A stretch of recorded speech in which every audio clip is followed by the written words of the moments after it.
So listen to this. Ronaldo and Messi are the greatest players of the 2010s. That much is obvious. But who is the third? Who gets to go up on that podium alongside them? Maybe you'll say Neymar, maybe you'll say Iniesta, but I have a hot take for you. It's Manuel Neuer. There isn't a single other player who has even come close to as dominant in his own position as him. Think about it. I don't know about you, but at times I even forget to mention him when I'm talking about the greatest goalkeepers of all time, because there are legendary goalkeepers and then there's Manuel Neuer. He just sits at his own table. This guy was so overpowered with the ball at his feet that the Bayern boarded to forbid Guardiola from trying to play him in midfield. It literally changed the way we even played his sport. As someone once said, any goalkeeper that came after him was a mere evangelist of the church of Manuel Neuer. But the thing people get wrong is that even if you remove every long ball, backheel touch, headed save and dribble, he was still one of the greatest shot stoppers of all time, virtually unbeatable, just a cheat code. Take every goalkeeper who's ever played more than 10,000 minutes in the Bundesliga, and the great Khan sits at the top, tied with Jean-Marie Pfaff, having conceded a goal every 85 minutes. But then comes Neuer.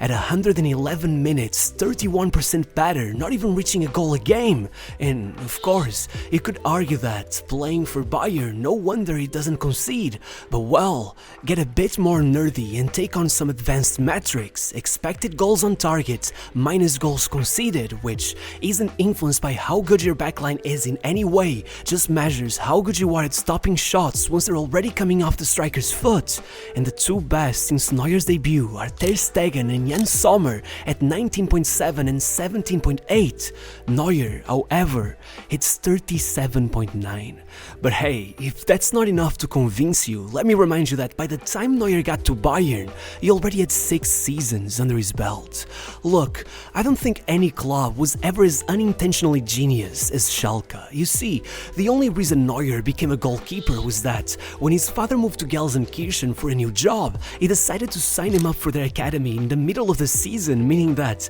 as Neuer explained, when I got there, they had no keeper, so they just took the new kid and told me I had to go in goal. I was the stupid one, the piggy in the middle. I never wanted to go in goal. When I played football in school, I was always an outfield player. And that's literally the only reason why he played the way he did, why he was so good with his feet. As he'd go on to say, whenever I could get off goalkeeping training, I'd always practice with the outfield players. At 13, they even considered making me a midfielder because I was too short for a keeper, but they looked at my parents, saw how tall they were, and decided to wait it out. What's even worse is that a year later, once they saw he hadn't grown much, they actually thought of dropping him from the academy altogether, but then he just started growing like crazy. So much so that by 19, having already reached over 6'2", not only had he taken over as the team's main keeper, he had led them to the under-19 national title, was already playing with the reserves, and above all, training with the first team. It seemed like 1 month he was watching old tapes of Jens Lehmann, lamenting that he never get to stand where his idol stood,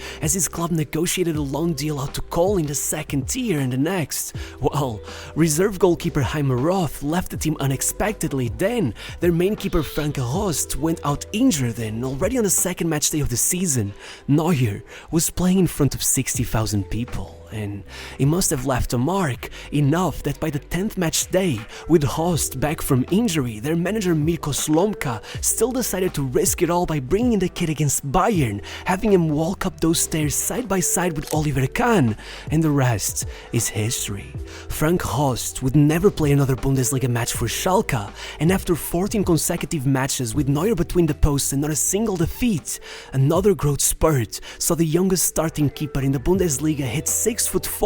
and Schalke the top of the table, a place they would hold on to until there were only 2 matches left, as then they would unfortunately lose to Dortmund and watch Stuttgart come back twice to beat Bochum, losing out on what would have been their first title since 1958 by only 2 points. Though, pay attention for a second. Over that season, Schalke conceded 1.57 goals a game whenever anyone other than Neuer was in goal, but only 0.77 when it was his turn between the posts. Forget the failed title race, the boy who only dreamt of being like Jens Lehmann a year earlier was being propped up by every newspaper in the country to take his place in the national team.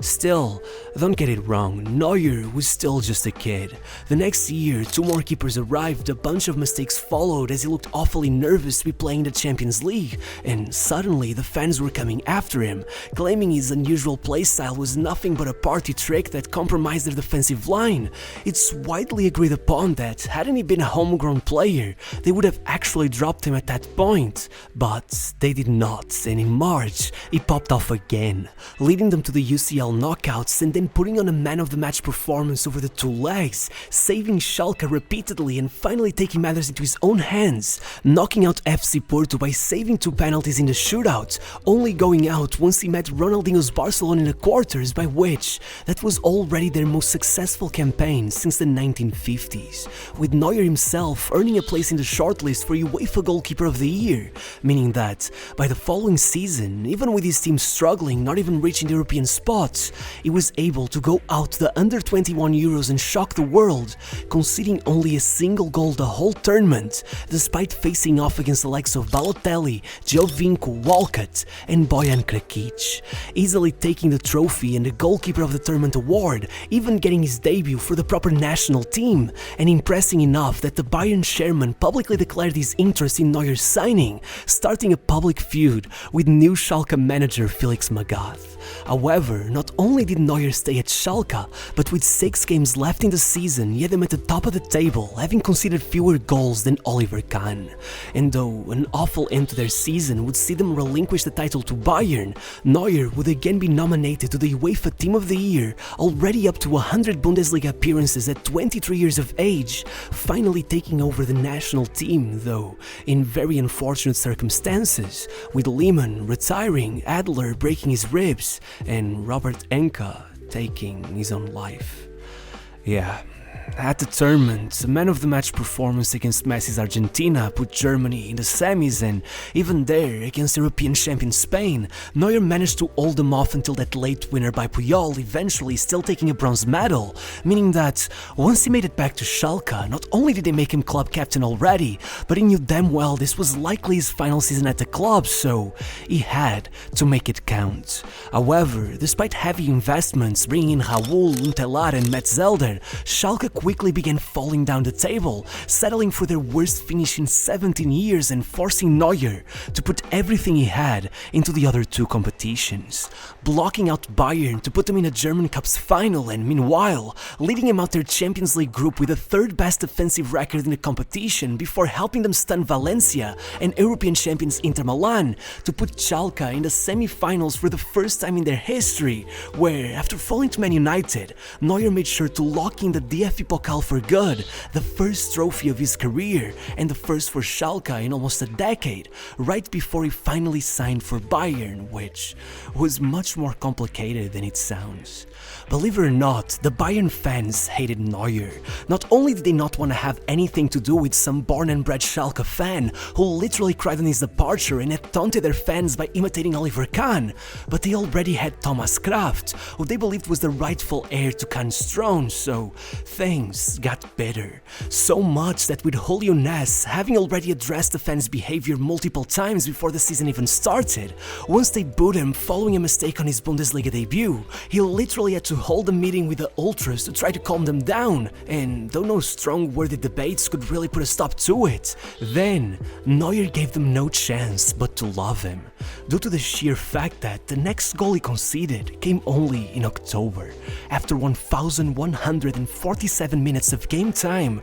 over 19 hours between the posts without conceding, making their Titans' record of 102 look like nothing, leading their chairman to outright claim that if Kahn was made of titanium, whichever alloy Neuer is made of is yet to be named. And though there was enough animosity left within the German media that by the end of the season, with Bayern only 2nd and having lost the final of the German Cup as well, Kicker magazine refused to name him as Germany's Goalkeeper of the Year, at one point not even including him in the top 10. Well, in the Champions League it was different. Not only did Neuer save Ronaldo's and Kaká's penalties in order to put them in the final, but once forced into a penalty shootout again, he was the first to make a save, even scoring one himself himself when no outfield player had the guts to step up in the absence of Müller and Ribéry, meaning that, even with veteran Petr Cech outshining him in one of the all-time greatest goalkeeping performances, after Neuer extended Germany's streak to 14 matches unbeaten up to the semi-finals of the Euros that summer, the IFFHS ranked him second for the world's goalkeeper of the year. But the thing is that taking second in the League, Cup, UCL and in an award like that only served to make him angrier. The following season, he allowed in only 18 goals over a full league campaign, adding injury time, and forget a full 90, this guy was averaging over 180 minutes per goal conceded, obviously the record, so much that Bayern too took the title with a record 25-point lead, and I won't even mention the German Cup because that was just too easy. What mattered then was the Champions League, his biggest heartbreak, and there, he swiftly put down 4 consecutive clean sheets in 4 legs against Juventus and prime Barcelona, and then, in the final, not only did he put down 8 saves, but pulled out one of his under-pressure clearances to start the play that led to their first goal, ultimately leading them to the treble, finally rising up to the title of World's Goalkeeper of the Year after 5 consecutive awards for Casillas, and all right as Ainca stepped down and Guardiola arrived. Pep was just perfect for Neuer. He didn't just accept his unconventional play style, he pushed it even further at times. You could almost mix him up for a centre-back with how far up the pitch he'd get, so much that once Bayern found themselves leading by 20 points in February, Guardiola began seriously insisting that with the league already won, they should allow him to try out Neuer in midfield, forcing the board to put a stop to this madness, telling him that there was no point in embarrassing other teams like that. Even if, the moment Neuer swept up every domestic trophy yet again and joined Germany for the World Cup, Joachim Löw publicly agreed with Guardiola, claiming that he was sure that Neuer was good enough to play outfield. Regardless, that wasn't important anymore, because with a shoulder injury nearly sidelining him before the opening match, a draw against Ghana in the second, problems within the training camp with ceilings leaking water and wild animals howling throughout the night, keeping the players awake, Neuer seriously sent a postcard back to his family saying, "I think we'll leave the tournament very early, my feeling really is not the best." And maybe that was what made him risk it all in the last 16, playing so high up the pitch, he broke the all-time record for the most sweeping actions by a goalkeeper, having more touches in the first half of the game than all but 4 of Algeria's players, putting down the most talked about hit map in World Cup history, getting dragged by the likes of Alan Shearer, who claimed one ball over the top is all it would take to bring him down, only to then witness him repeatedly save them against France, then demolish Brazil 7-1 and move on to the final against Messi's Argentina and nullifying them long enough